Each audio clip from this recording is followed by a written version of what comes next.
You're listening to Word Crimes. This is Title 18, Word Crimes. I'm Eric Arneson. My usual co-conspirator on Word Crimes, Scott Detro, has been a little bit busy this year, wandering across the United States to cover the presidential race for NPR. You can check out the NPR Politics podcast to keep tabs on him. In the meantime, I've asked Erik Eryk Pruitt, and Erik Storey to join me here on Word Crimes. What do we all have in common? I'll leave that to you. But on this episode of Word Crimes, Eryk Pruitt reads Farewell from a Desert Rat by Erik Storey. Erik Storey is a former ranch hand, wilderness guide, dogsled musher, and hunter. He spent his childhood summers on his great-grandfather's homestead or in a remote cabin in Colorado's Flat Tops wilderness. He has earned a number of sharpshooter and marksman qualifications. He and his family live in Grand Junction, Colorado. Erik Storey's first novel, Nothing Short of Dying, has won a lot of praise, including from bestselling author William Kent Krueger, who called it the year's best thriller debut. Nothing Short of Dying features a drifter with lethal skills whose mission to rescue his abducted sister pits him against a ruthless meth kingpin and his army of killers. And now, here's Eryk Pruitt reading Farewell from a Desert Rat by Erik Storey. Farewell from a Desert Rat by Erik Storey. If you find and read this, I'm dead. Not that the chances of finding this letter are good. I hid it real well under a rock that looks like a cucumber, and I hadn't seen another human in more than 2 months. Long after all the hippies and strangies come for Burning Man and set up their crap out on the playa. I watched, of course, from a safe half-mile away. Wasn't too interested in nothing they were doing, but enjoyed seeing the occasional half-naked woman, since I ain't been with but one since my wife died of cancer 3 years ago. And the one I'd been with used up the last of my money and made me so sad and hollow afterward that I'd sworn off peoples forever. That was one of the reasons I loaded up a truck and headed out to the desert.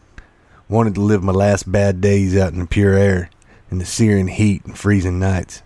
Wanted to live off the antelope and the rice and beans and canned carrots in my truck.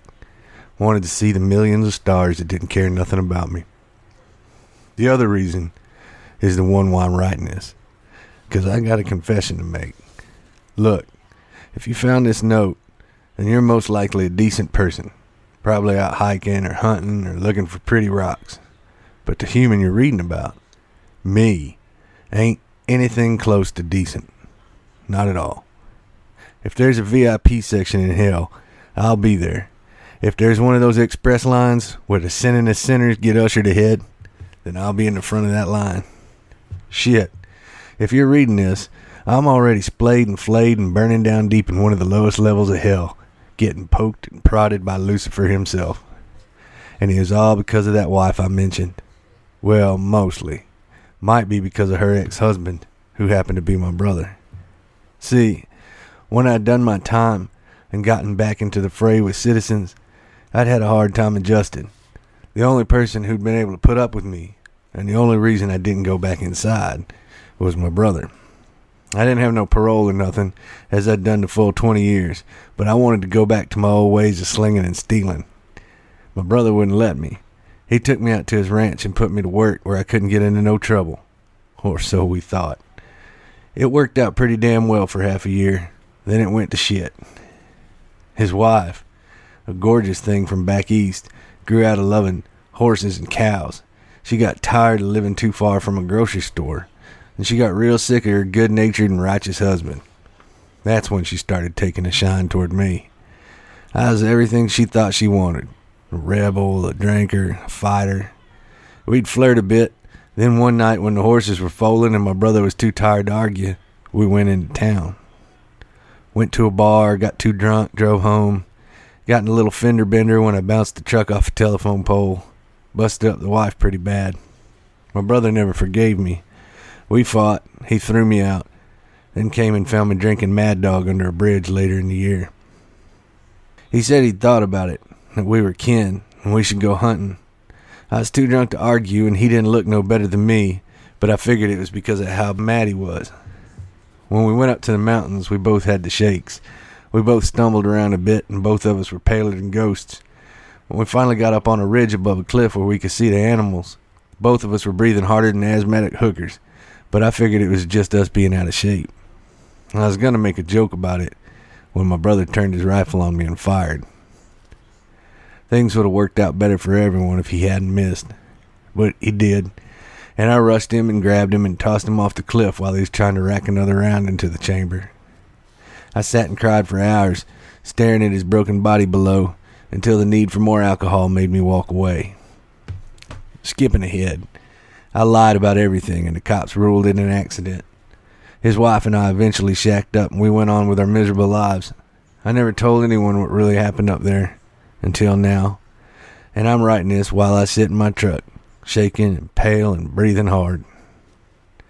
The reason I'm doing this is this goddamn disease, one I can't even pronounce.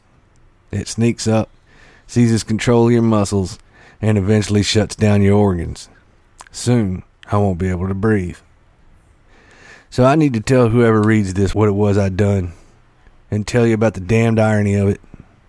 See, this disease is genetic. My long-lost pre-foster parents probably had it, and I'm damn sure my brother had it too. But the hell of the thing is my brother was 10 years older than me, and I tossed him on the rocks 10 years ago. Now I'm dying, meaning he was a dead man when I killed him.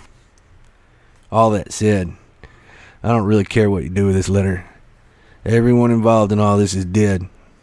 But if I was you, I'd go home and thank your lucky stars that you're breathing. If you have loved ones, hug them. And if you don't, go find some. Thing is, life is too short and too messy and too mean to waste. Find some good and hold on. Otherwise, you'll end up like me, alone and full of the biggest shares of regret and sadness a man can get. Or you can ignore my advice. In that case, I'll see you in hell. That was Farewell from a Desert Rat by Erik Storey, read by Eryk Pruitt.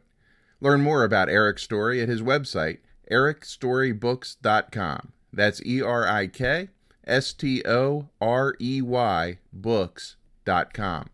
Eryk Pruitt is also an accomplished author, and you can find him at erykpruitt.com. That's ErykPruitt.com. You can find links to everything about Erik Storey and Eryk Pruitt, including their books, in the show notes for this episode at our website, wordcrimespodcast.com. You can listen to or download the entire Word Crimes catalog on iTunes or Stitcher, or at our website, wordcrimespodcast.com. If you enjoy Word Crimes, please take a minute to rate the podcast on iTunes or Stitcher. That's a great way to help other people learn about Word Crimes. You can find me at erikarneson.com. That's ErikArneson.com. You can find information about my first book, a short story collection called The Throes of Crime, at my website. Also, a free comic book, stories in Spanish, and much more. I'm also at Erik Arneson on Twitter and easy to find on Facebook. The music on this episode is by The Throes. You can find them at The Throes, THROES, thethroes.com. Thanks again for listening to Title 18 Word Crimes. We'll be back soon with Eric Beetner reading Levy Camp Moan by Eryk Pruitt.